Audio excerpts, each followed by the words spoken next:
Okay, so we have come up to the third lecture of the subject communication English, and in here we will try to introduce ourselves to some grammatical units.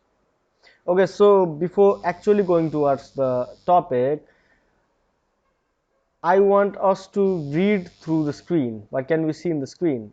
It's a simple sentence, right? A boy was walking in the road. But if I look at this sentence quite closely, you can see that you can differentiate two parts, I guess. First part is a boy, the second part is was walking in the road, which is called as the clause differentiation. That is, a boy is one clause while was walking in the road. This is one clause and the other part is another clause. If we break it down further, we can see that it can also be divided into three parts, like a boy was walking in the road. So these are called the phrases. Furthermore, words can also be differentiated. It's like a boy was walking in the road. It it can be seen that we can see about 7 words in the screen. And at the last, we can distinguish the sentence in morphemes like a plus boy plus was plus walk plus ing plus in the road. So as we just saw the hierarchy of a grammar. It started from a sentence, which can be called as the highest unit, and it goes down to clauses. Like the sentence is made from many clauses, a clause is made from many phrases, phrase is made from many words, a word can be made from many morphemes. So it starts from the sentence as the highest unit, while it ends in the morphemes as the lowest unit. So we will start from word because we have talked about phonemes and morphemes in our previous lecture. So you can define word as a sound or combination of sounds that provides a specific meaning and that is spoken and written. So a word must have the following characteristics that we are going to discuss now. So for knowing a word, firstly, a person must know the spelling of the word. If we take the word a child, so the person who is trying to use the word must know the spelling, that is CHILD. After that, the person must know the phonetic representation, like how the word is pronounced. So it is pronounced as child, as you can see here. After that, the morphological irregularity must also be addressed, like the singularity or using the word as a plural, how is the word used as a plural. As you can see here, for the example that we are taking, child is a singular word while children is the plural word. Also, we must also know the syntactic features and restrictions, like I cannot use the word child to denote many young people. Like a child is a countable noun, right? I cannot correlate a child with water because water is uncountable. Like drop of water is countable, but water is in itself is uncountable. So when we just talk about a child, it's like we can count a person or a child.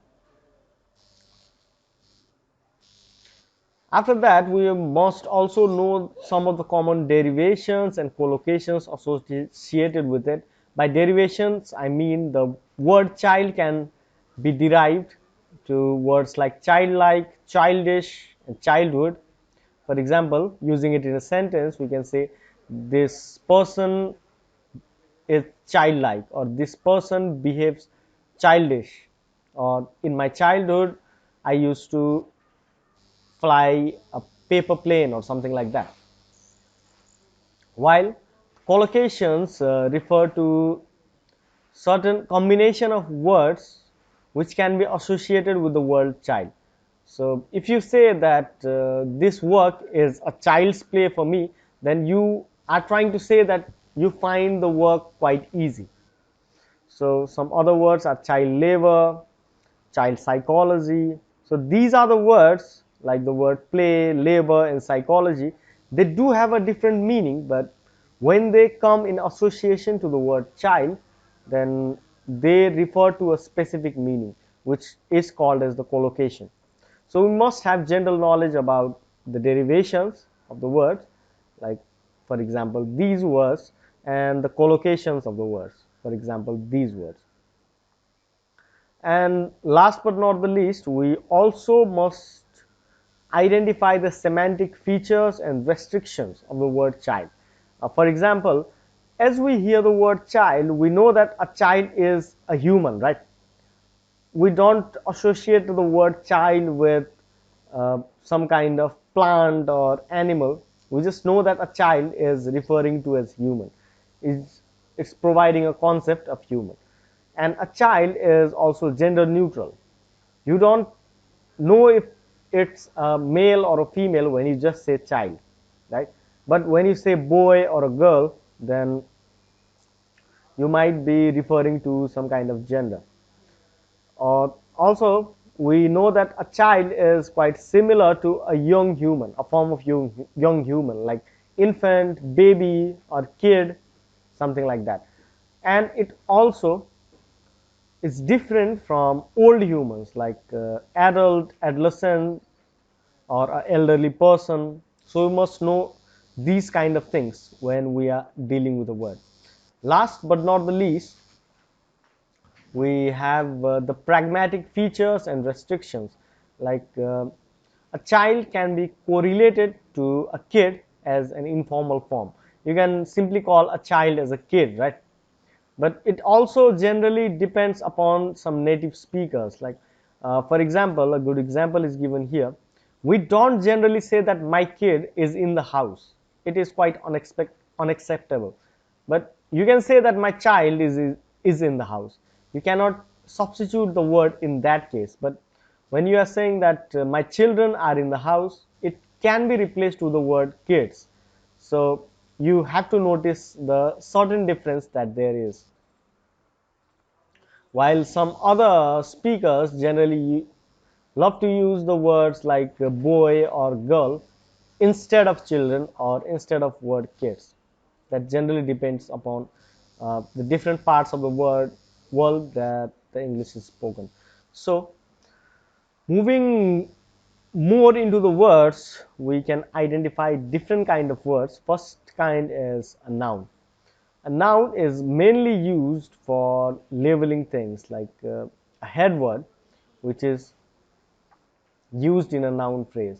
We generally have these four kinds of nouns. The first one is proper noun.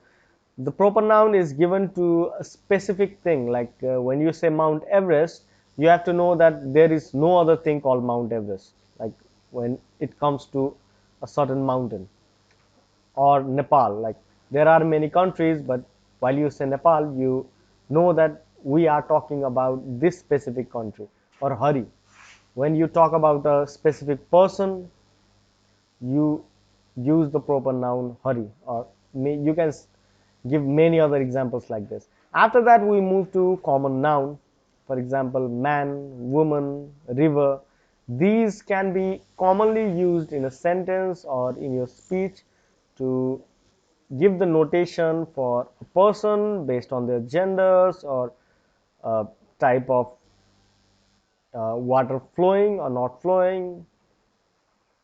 After that, the concrete noun like cat, desk, or book, it can also be said as the materialistic kind of thing, the thing that we use to identify things or animals. And the last one is the collective noun. It is used to identify the group or gathering of people, objects, or things. For example, a flock of birds, a herd of sheep, while a heap of sand. The second type of words, like which are generally used in the parts of speech, are the pronouns. These are generally used to denote the nouns. You need not put the noun in every part of your paragraph or sentence. You can just replace it with pronouns once you have used the noun. So generally the examples are I, we, you, he, she, it, they. In the sentence, they are crossing the road. They is a pronoun, or it can use to denote some kind of possession as well. For example, the book belongs to him. In this sentence, uh, him is the pronoun, while the book is the collective noun. So we can see in this picture here, we have different kind of pronouns which depend upon various cases like singularity or plural sense, and also it depends upon the first person, second person, or third person. We just simply see here. And also in this horizontal section we can see that the nomination or subjection case use different types of pronouns. Example, I, we, you, he, she, it, they. And if it is used to accuse someone or objectify someone, then the words or the pronouns, as we must say, me, us, you, him, her, it, them are used, while the possessive form of pronouns are generally defined into adjective and pronoun, like my becomes mine in the pronoun sense, our become ours in the pronoun sense. So you can see a lot of sentences, and I urge you to identify the nouns, pronouns, and these are generally the words which make a speech. The third thing that we're going to see are verbs. Verbs are generally the words which are used in a speech or written, which tell the doing of an action or being. So they do have some important roles, very important roles in sentences. It Those might be used to define an event or a state. For example, in the sentence I am doing the work, the main emphasis is provided to the sentence by the word doing, which is a verb. And the other type of verb is I am a man. In it also, am is used to denote that I is a man. So this is kind of linking the noun with the object or the state of being. So we generally see different types of verbs used in English language. The first type is lexical verbs or full verbs. For example, go, live, see. These are also categorized in 5 different types, which denote the time events like the past, present, future, like the perfect tenses and the continuous tenses. So there are many tenses to modify these general full verbs also. And the next type is be, have, and do type of verbs. The third type is the auxiliary verbs like will, might, can, could, etc. These provide a meaning, these provide a meaning of probability or certainty to the main verbs that are used in the sentences. The other types are the finite and infinite verbs. We can see that the examples are given here. The first example is he smokes. It is generally said that it is describing a situation for a person, an action. He smokes. So it is a finite verb. But a verb can be used infinitely to in a sentence as well. For example, to smoke like that must be dangerous. So the verb can be portrayed or understood in different ways. to smoke like that must be very dangerous. So it is not quite clear what the sentence is trying to say. So generally, while in the figurative speeches or in the writtens as well, we can use some kind of non-finite verbs as well, because these are not actually relating to any object or any subject. So moving forward, the other types of words are the adjectives. These are used to define the subject or object in the sentences.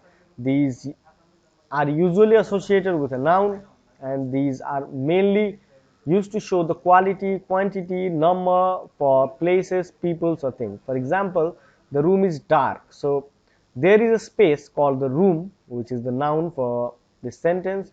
Is the verb, while dark is showing how the room is. So the word dark is an adjective. So in this picture here, we can see that there can be adjectives of quality. For example, honest, beautiful, wealthy, etc. Uh, Example is also given here. He is an honest man. So the word honest shows that the person, is his behavior. The next type is the adjectives of quantity. For example, little, much, enough, no, any, some. Here is some milk. So these generally denote the quantity, how much milk is here. So there is some milk. The next type is the adjective for numbers. For example, 10, 2, whatever the number may be, few, many, all, some, most, etc. So the example here shows that the college has many people. This is to imply that there are many people, which is the object, which is contained in the college, which is the noun. So has is the verb, and many denotes the number of people in the college, so it is an adjective.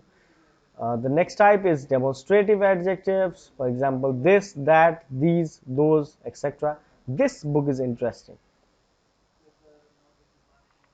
So this is showing that the book is interesting, but which book? This particular book. The next type is distributive adjectives. It shows the distribution of the overall quality or the quantity. For example, the presence in this particular example, you can see that every person is present here. So the presence is a quality, and every person, like all of the person is all of the person that could be, are present here. So the word present is an adjective used to denote every person, while there might be some interrogative kind of adjectives as well, which are generally referring to something which we can ask from a certain sentence. For example, uh, which, whose, what, etc. And the example is given in the sentence here, like what message does he give? So the message is given by him, but the quality or the quantity or something about the message is asked about this particular word, which is what. The other types is possessive adjectives. For example, my, our, your, his, its, and their. For example, this is your book, which means that the book is possessed by you. So your is a possessive adjective. So it is not necessary that the words like your or which or these should always be used as pronouns. We must know that we must try to identify what the words are trying to refer to. So we must identify that this is, or like your might not always be a pronoun. It can be used as a pronoun, but it can also be used as a possessive kind of adjective. So determiners are another type of adjectives, which are the modifiers, and they help to modify a particular noun. For example, like the articles and the can differentiate simple nouns from other kind of nouns. Like for example, the United States. When you say the United States, it is referring to a place which is formed by the unity of many states. So the articles can also help in that. And some other words like some, many, those, these, etc.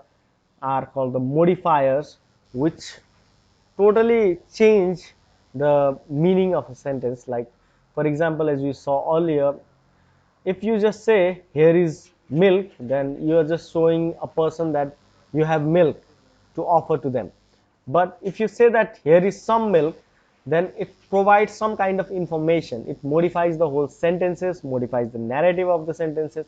It provides some information that there is not much of milk, but there is some milk. So I think you know that the adjectives are generally used to define the subject or the object for a sentence. It provides the beauty to the sentences and the actual meaning as well.